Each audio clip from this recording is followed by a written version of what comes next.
ខែភាសាការងារអត់បានដូចចិត្តទេបើសិនជាក្តៅទោះបីជាក្តៅប៉ុណ្ណាក៏ជាងអាចធ្វើការកើតដែរប៉ុន្តែបើសិនជាភ្លៀងហើយគឺយើងគិតពីសុវត្ថិភាពជាចម្បងដែរបាទអញ្ចឹងយើងជជែកជាមួយបងប្រុសរួចរាល់យើងបានវាស់ຂະຫນាតផ្ទះគាត់យើងយកមកកាត់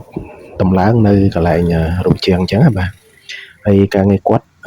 គាត់ឲ្យធ្វើដូចផ្ទះជាប់ជិតខាងអញ្ចឹងផ្ទះគាត់គេធ្វើសងខាងរួចហើយបាទអញ្ចឹងផ្ទះគាត់នៅប្រឡោះកដាលរៀងពិបាកធ្វើតិចដែរបាទដោយសារຂະຫນាតគេធ្វើមុនអញ្ចឹងយើងអាចវាស់ទៅឃើញវែងខ្លីបាទប៉ុន្តែយើងព្យាយាមសម្រួលការងារជូនគាត់បាទយើងយកមកកាត់តម្លើងទាំងក្រងទាំងត្រាស់បាទយើងកាត់មកស្អាតដែលមកស្អាតលាបថ្នាំហើយបានយើងដឹកទៅតម្លើងនៅទីតាំងជាក់ស្ដែងបាទដោយសារផ្ទះបងប្រុសនេះគាត់ដាក់ជួលឲ្យភ្ញៀវទៅបាទប៉ុន្តែខែភាសាអញ្ចឹងគាត់រៀបចំមកស្អាតដបូលនឹងដូរទៅទឹកខាងក្រោមជូនគាត់អញ្ចឹងបាទ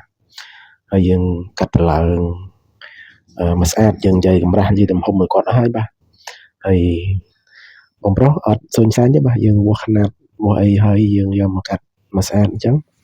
បានយើងដឹកទៅបាទហ្នឹងហើយអញ្ចឹងបើសិនជាពុកម៉ែបងប្អូនដែលមានតម្រូវការបាទបងប្អូនធ្វើខែក្តៅហើយទេបាទខែប្រាំងយើងហ្នឹងគឺការងារយើ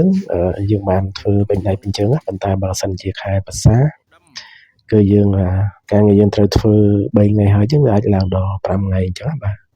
ដោយសារអាកាសធាតុវា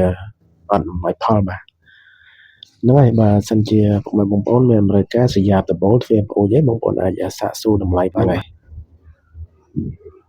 ភ្លៀងហើយធ្វើភ្លៀងតែអត់អីយើងនៅតែព្យាយាមបញ្ចប់ការងារជូនបងប្រុសបាទយើង